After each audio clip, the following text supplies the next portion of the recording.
Okay, so I wanted to show you about Jonathan's sleeping positions at night. After you have the trach placed, at least for Jonathan, he no longer has the ability to roll and rotate in bed. So he lays completely sedentary at night. He stays in one position. He doesn't move the entire night long.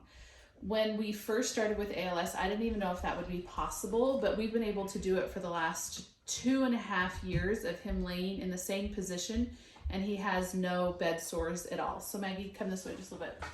So what I want to do is I just want to show you how we get away with that. So first of all, we have a wedge that I bought for him. This is a foam wedge. He sleeps in a regular bed. We do not use a hospital bed because I still sleep with him because I suction him all night long and do all of his nighttime care. So we use the wedge. This is a firm foam wedge. I'll have to put a link to the one that we use. Then he also uses a foam pillow. It's the kind that, I should have been more prepared. It's that dense kind. I'll have to put a link again. I think it has a cooling in it, but it's like that really thick, dense foam. I'll take a picture of it and yeah, I'll add that. So when I put Jonathan to bed at night, he has the pillow and the wedge. This over here are the pillows that I use to prop him up with. This pillow right here gets tucked underneath this arm. So after he's laying in bed, I move back just a little bit. I park the wheelchair right here, and then we lift him up and we do a pivot, what is it called? Pivot transfer. So we pivot transfer here.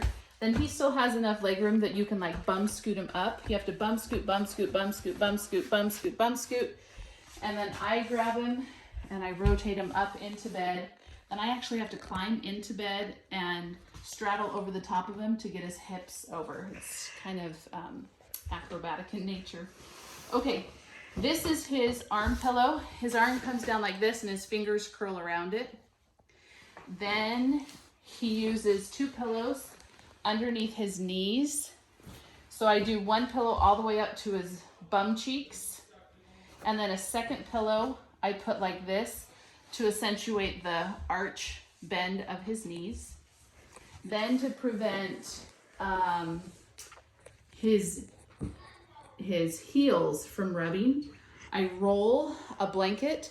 This goes underneath his foot so that we float his ankles. So his feet are like this, floating, so his ankles aren't hitting.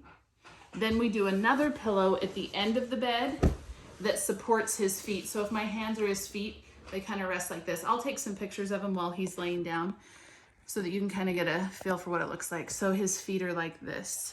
Then on the other side, Anna stole my little pillow. I put a pillow underneath his elbow on this side. So his elbow goes here. So when he sleeps at night, this is just him. This arm is straight, this arm is bent. So this goes underneath his elbow to support his elbow a little bit. And then we roll a washcloth. I roll a washcloth and I put it in his hand that crosses over here so that it keeps his hand somewhat open. Then, let's see, let me grab. So then I have, well, this is his ventilator. He actually has 2 ventilators. I don't know how we lucked out, but he ended up with 2.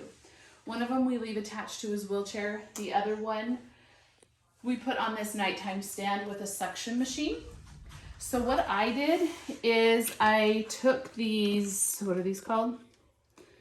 I can't remember for the life of me right now. These little strappy zip ties. Oh my goodness. I took zip ties and I zip tied a suction machine to this stand so that it sits up, and then the ventilator, this moves off and on. I don't know if you guys have used that or not.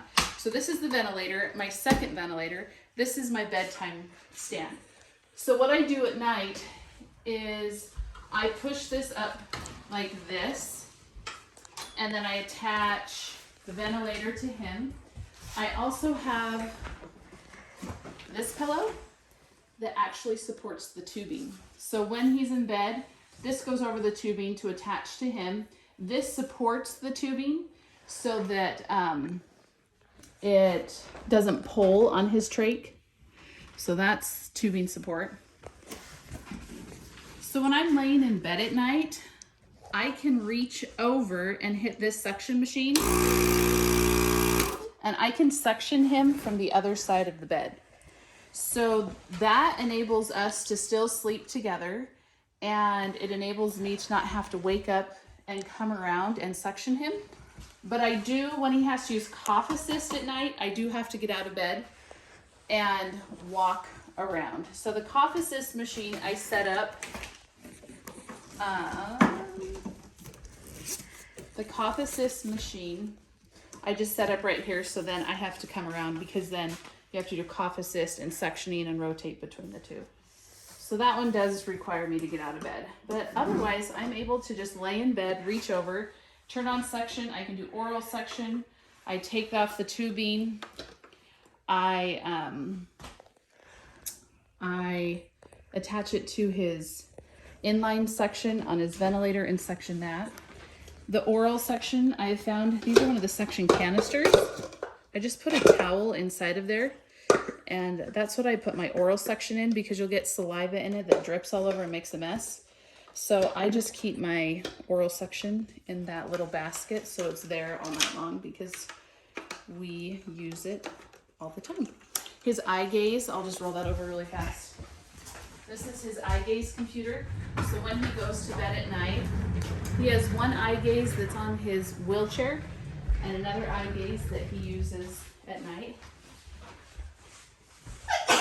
Excuse me. So this goes here, and then it has the infrared camera that is able to track him.